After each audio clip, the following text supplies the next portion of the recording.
Mashambulizi ya anga ya Marekani na Israel dhidi ya Iran yanaonyesha dalili za kuenea kote Mashariki ya Kati. Kundi la wapiganaji la Hezbollah la nchini Lebanon, ambalo ni mwanachama wa Acts of Resistance ya Iran, imeanzisha mashambulizi ya kulipiza kisasi ikiilenga Israel na kusababisha Israeli nayo kujibu mashambulizi ya anga dhidi ya mji mkuu wa Lebanon, Beirut.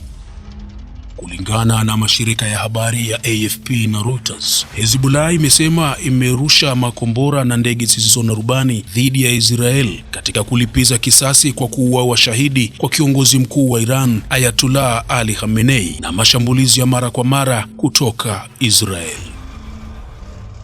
Hii ni mara ya kwanza kwa Hezbollah kuishambulia Israel tangu makubaliano ya kusitisha mapigano kati ya Israel na Lebanon yaliyosimamiwa na Marekani mnamo Novemba 2024, ambapo chini ya makubaliano hayo Hezbollah haikushiriki katika vita vya siku 12 kati ya Israeli na Iran vya mnamo Juni mwaka jana.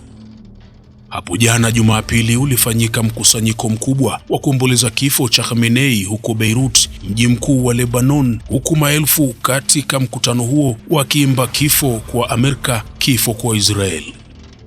Wafuasi wa Hezbollah wanalinganisha mashambulizi ya hivi karibuni ya anga dhidi ya Iran na mashambulizi yaliyolengwa na jeshi la Israel dhidi ya Hezbollah mnamo mwaka 2024.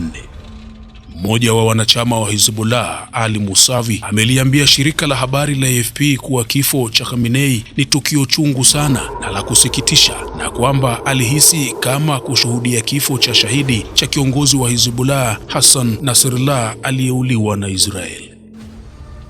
Jeshi la Israeli nalo limeanzisha mashambulizi ya kujibu mara moja na kushambulia maeneo mengi nchini Lebanon, ambapo mashahidi wameripoti kusikia milipuko kadhaa huko Beirut. Katika taarifa yake, jeshi la Israel limesema kuwa katika kujibu mashambulizi ya Hezbollah kuilenga Israel, jeshi la Israeli IDF limeanza kushambulia malengo ya mashirika ya kigaidi ya Hezbollah kote nchini Lebanon. Huku Marekani na Israeli zikiendesha mashambulizi makubwa ya anga dhidi ya Iran tarehe 28 zikimuondoa kiongozi mkuu Khamenei, na Iran ikianzisha mashambulizi ya kulipiza kisasi, Mashariki ya Kati nzima inakumbwa na mvutano. Ikumbukwe kwamba Iran ilifanya mashambulizi ya anga si tu kwenye kambi za kijeshi za Marekani huko Bahrain, Qatar, Umoja wa Falme za Kiarabu na Kuwait, bali pia kwenye viwanja vya ndege, hoteli na maeneo ya makazi. Mawaziri wa mambo ya nje kutoka mataifa ya Ghuba GCC, ikiwa ni pamoja na Umoja wa Falme za Kiarabu, Qatar na Bahrain, ambayo yalishambuliwa na Iran tangu vita vianze, pia vimeonya kwamba wanaweza kuchukua hatua za kijeshi. Mawaziri hao wa mambo ya nje kutoka Baraza la Ushirikiano la Ghuba walifanya mkutano kwa njia ya video kulaani uharibifu mkubwa uliosababishwa na mashambulizi ya Iran, wakisema kuwa watachukua hatua zote muhimu kulinda usalama wa taifa na utulivu na pia kulinda maeneo yao, wakiongeza kwamba hii inajumuisha na chaguo pekee la kujibu mashambulizi dhidi ya Iran. Wakati huo huo, Wizara ya Ulinzi ya Kuwait imesema ndege kadhaa za kijeshi za Marekani zimeanguka mapema leo Jumatatu na kwamba marubani wote wamenusurika. Taarifa hiyo inakuja baada ya video zilizowekwa na shirika la habari la CNN zikionyesha ndege ya kivita ya F-15E ikianguka Kuwait na rubani akishuka chini kwa parachuti. Bado haijawekwa wazi ni nini kimesababisha ajali ya ndege hizo ambazo kila moja inagharimu makumi ya mamilioni ya dola.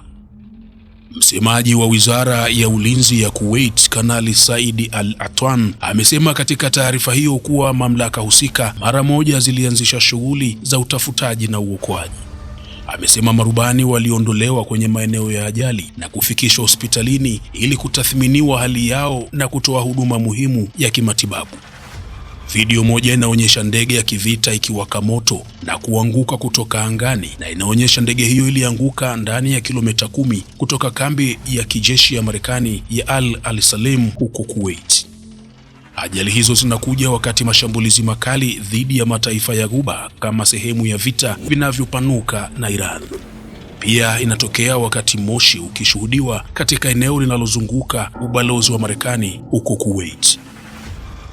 Jeshi la Marekani lina idadi kubwa ya mali za kijeshi katika eneo hilo zilizotumwa katika wiki zilizotangulia kabla ya operesheni ya pamoja ya kijeshi kati ya Marekani na Israel iliyoanza Jumamosi asubuhi kwa saa za Mashariki.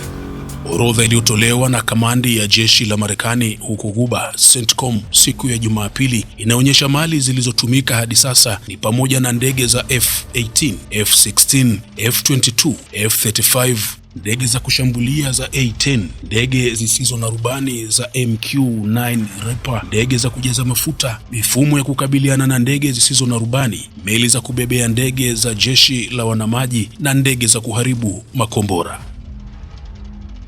Imeandaliwa na kusanifiwa na mimi Dennis Kumwenda wa Uhai Online TV. Tafadhali usisahau kusubscribe, kulike, kucomment na kushare.